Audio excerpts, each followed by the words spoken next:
Welcome to Jean-François. Between the 5th century CE and the Renaissance, knowledge of hieroglyphs was entirely lost. Many enthusiasts tackled the challenge of deciphering the language with little success. Some groundwork was made with various researchers identifying names and some grammatical structure, and confirming that cartouches were markers for royal names. They were still missing a critical piece of information that would eventually be revealed thanks to the discovery of the Rosetta Stone.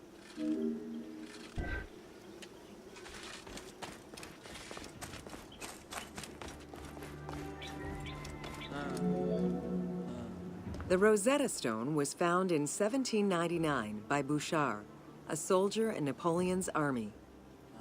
The stela dates from 196 BCE, written in ancient Egyptian and Greek with 3 scripts: hieroglyphics, Demotic, and Greek alphabet. Following the defeat of Napoleon Bonaparte in 1801, the English took possession of the stone.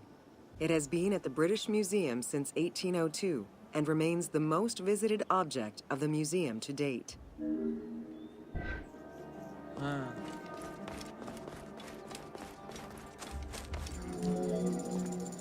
The first translation was of the Greek section only in 1803.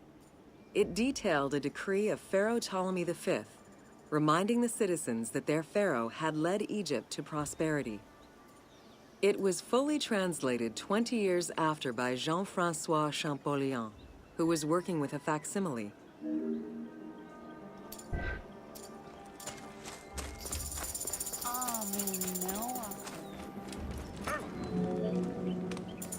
Through his studies of the stone, Champollion was able to make a critical observation that would unlock the whole mystery, that hieroglyphics were not only ideograms, but also phonograms.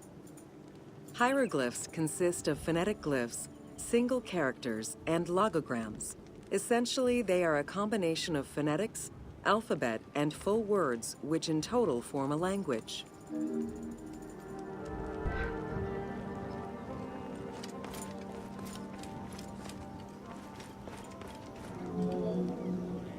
While studying the stone, Champollion realized that there was a difference in the number of hieroglyphic characters in relation to the number of Greek characters for the same word. This led him to believe that hieroglyphs must have phonetic characteristics.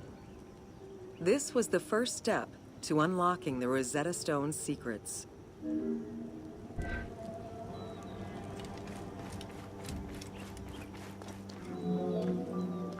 To prove this theory, Champollion began identifying Egyptian rulers' names and then compared their phonetic pronunciation to the Greek version.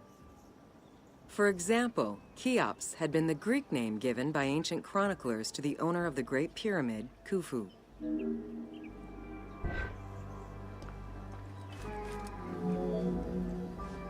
The next step for Champollion was to confirm that his approach was verifiable by using the Philae obelisk as an additional reference. Engraved in the obelisk are 2 inscriptions in Egyptian hieroglyphs and Greek.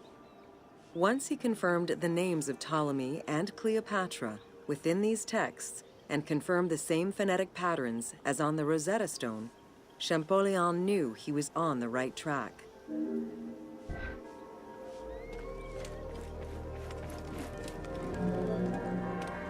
Champollion had already mastered several ancient languages when he took on deciphering the Rosetta Stone. He used his knowledge of Coptic to identify the solar disk hieroglyph on the obelisk as the phonetic translation of Ra. Further translation only strengthened his conclusion. Egyptian hieroglyphs encompass the alphabet in both phonetics and determinative ways, which means that the symbol represents the word itself.